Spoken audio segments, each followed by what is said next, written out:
आफत में पड़ी है जान। उस्ताद, उसके हाथ में तलवार है।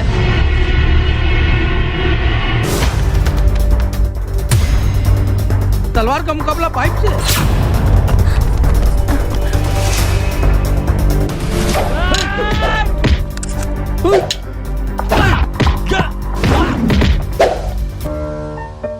अरे वाह, आप तो हीरो हो। हीरो मैं नहीं, ग्लाइको पाइप है। अरे बॉस का कॉल। हेलो, आज का हेडलाइन क्या है? आज का हेडलाइन तो ग्लाइको पाइप है सर। ग्लाइको पाइप, हम चुकाते हैं एक एक बूंद की कीमत। निजी स्कूलों ने हेमंत सरकार से शिक्षकों के वेतन और अन्य मद से भुगतान करने के लिए पैकेज देने की मांग की है। पासवा से जुड़े स्कूलों की ओर से हेमंत सरकार से निजी स्कूलों की मदद में आगे आने का आह्वान किया गया है, ताकि निजी स्कूल अपने शिक्षकों की आजीविका चला सके। आर्थिक बोझ तो बढ़ेगा आप लोगों के ऊपर, क्योंकि इनकम घटेगी और जो खर्च बढ़ेगा उसके बाबत आप लोग कैसे मैनेज करेंगे और क्या सरकार से आप लोगों की उम्मीदें हैं? पिछले 2 साल से ऐसी स्थिति आ गया है कि हम लोगों के पास बच्चों की संख्या भी कम हो गई है। जब बच्चों की संख्या कम हो गई है तो इससे हमको फीस भी बहुत कम मिल रहा है, लेकिन हमारे साथ हमारे टीचर्स जुड़े हुए हैं। 2 साल से हम लोग पैसे के तौर पे हम लोग बहुत टूट चुके हैं, आर्थिक कमजोरी हो गई है और कोई भी ऐसे प्राइवेट स्कूल नहीं है जो अभी खुश है। सबसे बड़ी बात है कि अभी ऑनलाइन क्लासेस होने के कारण गार्जियन भी पूरी रूप से पैसा नहीं देना चाहते हैं। उन लोग सोचते हैं कि ऑनलाइन क्लास है तो ज़्यादा खर्च नहीं है या फिर खर्च ही नहीं है तो क्यों दें। अरे थोड़ा बहस भी करते हैं और सवाल जवाब भी करते हैं।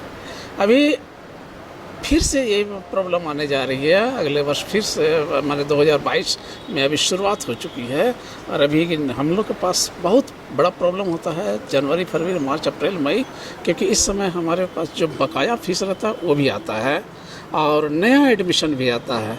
इसमें हम लोगों की बहुत बड़ी मार होने जा रही है।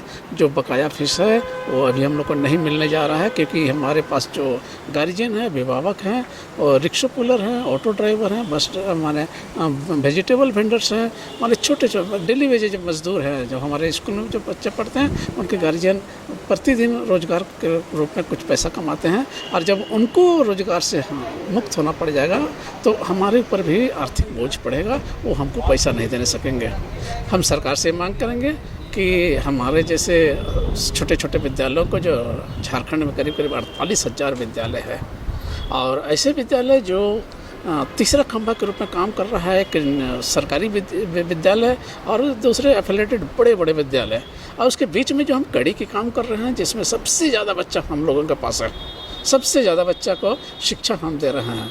तो सरकार को हमारे ऊपर भी नज़र रखना चाहिए और हम लोग ये सरकार से मांग करते हैं कि हम लोगों के जैसे छोटे छोटे विद्यालय हैं उनको भी आर्थिक पैकेज दें। आर्थिक पैकेज का भी उनके पास समाधान है कि जितने स्कूल में जितने टीचर हैं उसके हिसाब से एक रेशियो बना दिया जाए, बच्चों की संख्या से रेशियो बना दिया जाए और उस तरह से स्कूल संचालक के साथ जुड़ के बैठ के बात करके एक आर्थिक पैकेज दिया जाए। ये हम लोगों की एक मुख्य मांग है।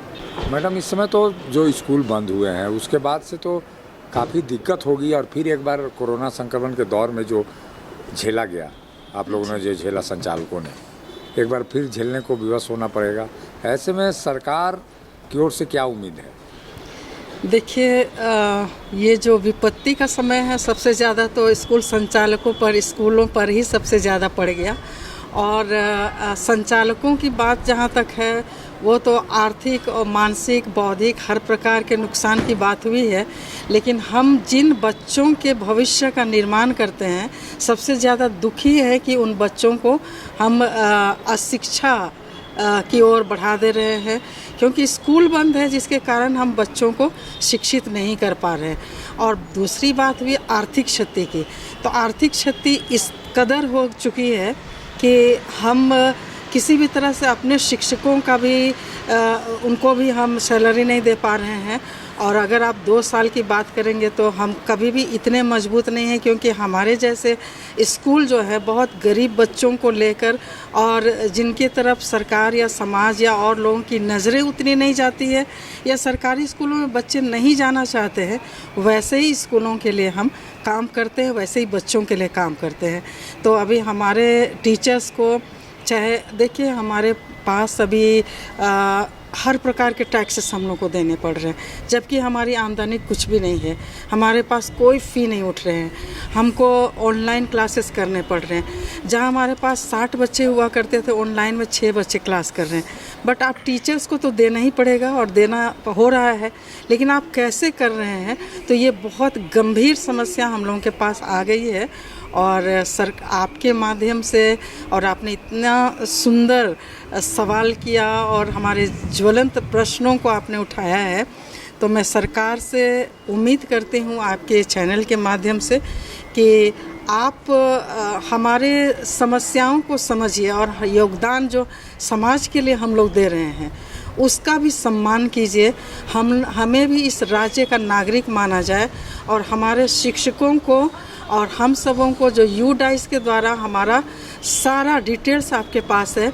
अगर आप अपने विद्यालय, सरकारी विद्यालयों के 5 टीचर का पैसा देते हैं, तो हम 25 या 30 टीचर के पैसे हो जाएंगे। तो कम से कम हमें कुछ राहत पैकेज ज़रूर मिले।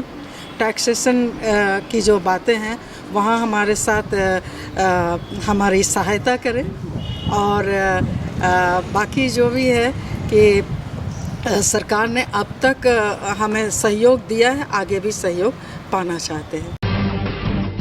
जब टूटती है आस, जब थकती है सांस, जब रूठते हैं अपने, मुंह मोड़ता है जमाना, जब अंगड़ाई लेता है संकल्प, फिर बनती है कहानी, बनते हैं अनमिट निशान।